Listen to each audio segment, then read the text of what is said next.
एक नया इतिहास लिखेंगे। नमस्कार मित्रांनो, लोकजागर इंडियाच्या यूट्यूब मंचावर आपले स्वागत आहे आणि मी संयुक्ता देशमुख थेट दिल्लीवरून। आज आपण एका अशा राजकीय घडामोडीचा आढावा घेणार आहोत ज्याने महाराष्ट्राच्या राजकारणात खळबळ उडवून दिलेली आहे। ही गोष्ट आहे महाराष्ट्राचे मुख्यमंत्री देवेंद्र फडणवीस आणि शिवसेना युबीटी प्रमुख उद्धव ठाकरे यांच्या भेटीमागील राजकीय अर्थ आणि त्यामागील दिल्लीच्या सत्तेच्या खेळाची। या भेटींमुळे महाराष्ट्रातच नव्हे तर दिल्लीच्या सत्ता केंद्रातही चर्चांना उधाण आलेले आहे। चला तर या सगळ्या खेळाला सविस्तर समजून घेऊया। तर मग या भेटीचा राजकीय अर्थ आणि दिल्लीचा खेळ काय ते पाहूयात। गेल्या काही दिवसांमध्ये देवेंद्र फडणवीस आणि उद्धव ठाकरे यांच्यात दोनदा भेटी झाल्या। या भेटी साध्या सदिच्छा भेटी होत्या की त्यामागे काही मोठे राजकीय डावपेच आहेत? या प्रश्नाचं उत्तर शोधण्यासाठी आपल्याला महाराष्ट्र आणि दिल्लीच्या राजकारणाच्या पार्श्वभूमीवर नजर टाकावी लागेल। महाराष्ट्र विधानसभेची गणिते कशी आहेत ते जाणून घेऊया। महाराष्ट्र विधानसभेत 288 जागांपैकी बहुमतासाठी 145 जागांची गरज आहे। भाजपकडे 132 आमदार आहेत, म्हणजेच बहुमतापासून फक्त 12 ते 13 आमदार कमी। त्यांच्या महायुती आघाडीत एकनाथ शिंदे यांच्या शिवसेनेकडे 57 आणि अजित पवार यांच्या राष्ट्रवादी काँग्रेसकडे 41 आमदार आहेत। या गणितानुसार महायुतीचे सरकार अगदी स्थिर आहे। मग उद्धव ठाकरे यांच्या शिवसेना युबीटीला ज्यांच्याकडे 20 आमदार आहेत सोबत आणण्याची गरजच का भासावी? तर याचे उत्तर दिल्लीच्या सत्तेच्या खेळात दडलेले आहे। मग आता पहा, दिल्लीची सत्ता आणि गठबंधनाची गरज काय ते। 9 जून 2024 रोजी नरेंद्र मोदी यांनी तिसऱ्यांदा पंतप्रधान पदाची शपथ घेतली, पण यावेळी भाजपला स्वबळावर बहुमत मिळाले नाही। 240 जागांवर थांबलेल्या भाजपला नायडू टीडीपीचे 16 खासदार, नितीश कुमार जेडीयूचे 12 खासदार आणि एकनाथ शिंदे शिवसेनाचे 7 खासदार यांच्या पाठिंब्यावर अवलंबून राहावे लागते आहे। आता हे 35 खासदार भाजपला सत्तेत ठेवण्यासाठी महत्त्वाचे आहे, पण त्याच वेळी या सहकारी पक्षांनी आपली किंमत वसूल करण्यासही सुरुवात केलेली आहे। चंद्रबाबू नायडू यांनी आंध्र प्रदेशात मतदार यादीच्या पडताळणीसाठी SIR प्रक्रियेला विरोध केला आणि CAG तपासणीची मागणी केली, ज्यामुळे निवडणूक आयोग आणि अप्रत्यक्षपणे मोदी सरकारवर प्रश्नचिन्ह उपस्थित झाले। नायडू यांना आंध्र प्रदेश आणि तामिळनाडूत आपल्या मुलांसाठी राजकीय भविष्य सुरक्षित करायचे आहे।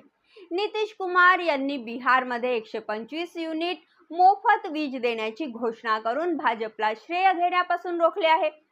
या दोन्ही नेत्यांचा दृष्टिकोन नोव्हेंबर 2025च्या बिहार विधानसभा निवडणुकीनंतर बदलू शकतो, ज्यामुळे दिल्लीत सत्तेचे समीकरणे सुद्धा बिघडू शकतात। तर मग उद्धव ठाकरे आणि फडणवीस यांच्या भेटीचा अर्थ काय? 17 जुलै 2025 रोजी उद्धव ठाकरे यांनी विधान परिषदेचे सभापती राम शिंदे यांच्या कार्यालयात देवेंद्र फडणवीस यांची भेट घेतली। ही भेट विरोधी पक्ष नेते पदाच्या चर्चेसाठी झाल्याचे सांगितले गेले।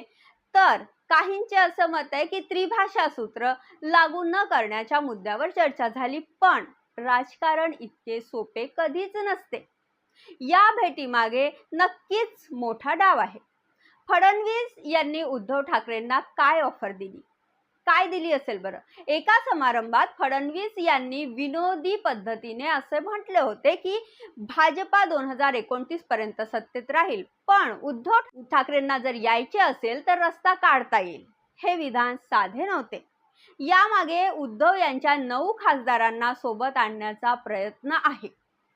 लोकसभा निवडणुकीत उद्धव ठाकरे यांच्या शिवसेनेने 9 जागा जिंकल्या, तर एकनाथ शिंदे यांच्या गटाला 7 जागा मिळाल्या। उद्धव यांच्याकडे शिंदे यांच्यापेक्षा जास्त खासदार असूनही ते विरोधी बाकावर आहेत। जर हे 9 खासदार NDA मध्ये सामील झाले तर नायडू आणि नितीश यांच्यावर अवलंबून राहण्याची गरज कमी होऊन जाईल। आता पहा, BMC निवडणूक आणि शिवसेनेची कमान महाराष्ट्रात। BMC मुंबई महानगरपालिका निवडणूक जवळ येत आहे। BMC ही शिवसेनेसाठी आर्थिक आणि राजकीय दृष्ट्या सुद्धा फार महत्त्वाची आहे. जर भाजपने उद्धव ठाकरेंना BMC निवडणुकीत पाठिंबा दिला तर उद्धव यांना त्यांचा गड हा पुन्हा मिळू शकतो. याशिवाय शिवसेनेचे निवडणूक चिन्ह आणि पक्षाची कमान उद्धव यांच्याकडे सोपवण्याची तयारी आहे का? एकनाथ शिंदे यांच्या आमदारांवर आणि खासदारांवर तपास यंत्रणांचा दबाव वाढतो आहे का, ज्यामुळे शिंदे गट कमजोर होऊ शकतो. जर शिंदे एकटे पडले तर 2022 मध्ये उद्धव ज्याप्रमाणे एकटे पडले तशीच परिस्थिती त्यांच्यावर येईल हे नक्की. याचा एकनाथ शिंदे यांच्यावर दबाव वाढतो आहे. एकनाथ शिंदे यांच्या शिवसेनेला 2024च्या विधानसभा निवडणुकीत 57 जागा मिळाल्या, पण त्यांच्या गटात असंतोष आहे. अमित शहा यांचा विश्वासू सहकारी असलेले शिंदे यांच्यावर तपास यंत्रणांचा दबाव वाढतोय. सामनाच्या रोखठोकमधील दाव्यानुसार शिंदे यांनी दिल्लीत अमित शहा यांना भेटून महाराष्ट्रातील वादळ थांबवण्याची विनंती केली. शिंदे यांनी भाजपामध्ये विलीन होण्याची तयारी दर्शवली, पण तरीही त्यांची राजकीय स्थिती कमजोर होत आहे. आता हा उद्धव ठाकरे यांना पुन्हा ताकद देण्याचा प्रयत्न सुरू आहे का? 2022 मध्ये शिंदे यांनी बंड करून उद्धव यांच्याकडून शिवसेना आणि निवडणूक चिन्ह हिसकावले. आता भाजप शिंदे यांना बाजूला करून उद्धव यांना सोबत आणण्याचा विचार करते आहे का?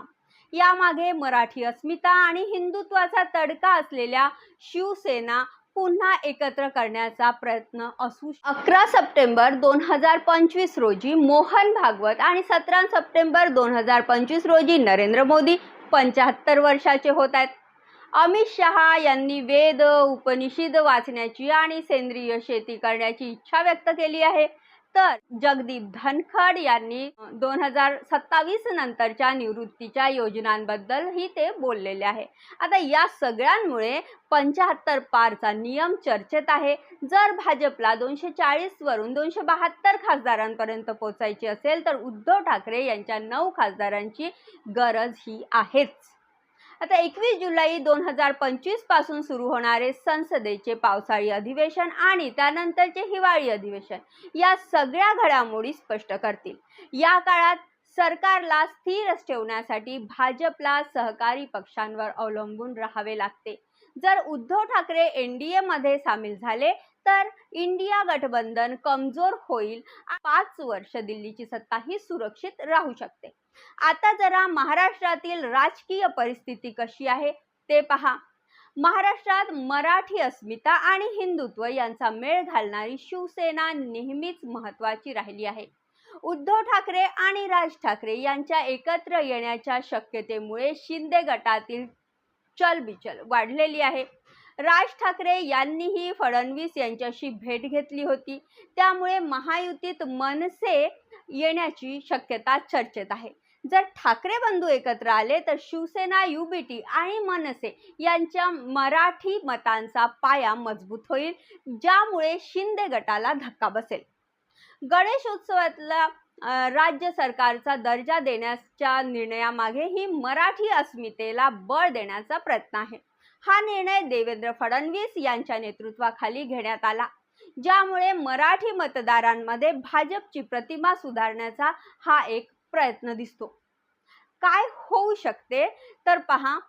एकतर BMC निवडणूक म्हणजे भाजप उद्धव ठाकरेंना BMC निवडणुकीत पाठिंबा देऊ शकते, ज्यामुळे शिवसेना UBTला मुंबईत पुन्हा ताकद मिळेल. दुसरं, शिवसेनेची कमान तपास यंत्रणेचा दबाव वापरून शिंदे गटाला कमजोर करून शिवसेनेचे निवडणूक चिन्ह आणि पक्षाची कमान उद्धव यांच्याकडे सोपवली जाऊ शकते. आणि तिसरं, दिल्लीची सत्ता उद्धव ठाकरे यांचे 9 खासदार NDA मध्ये सामील झाल्यास नायडू आणि नितीश यांच्यावर अवलंबून राहण्याची गरजही कमी होईल, ज्यामुळे दिल्लीची सत्ता ही सुरक्षित होईल. आणि चौथं, शिंदे गटाचे भवितव्य एकनाथ शिंदे यांचा गट कमजोर झाल्यास ते भाजपमध्ये विलीन होऊ शकतात आणि स्वतंत्रपणे लढण्याचा निर्णयही घेऊ शकतात.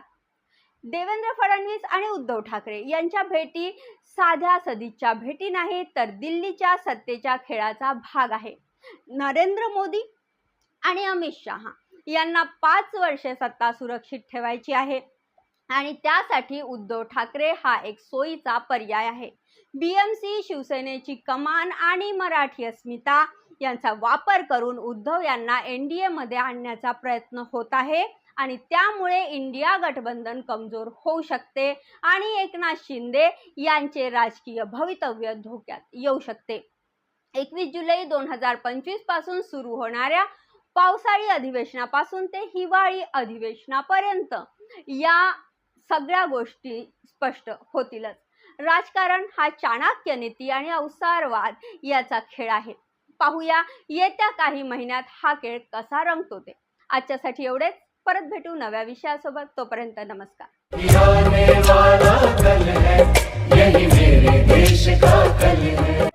एक नया इतिहास लिखेंगे.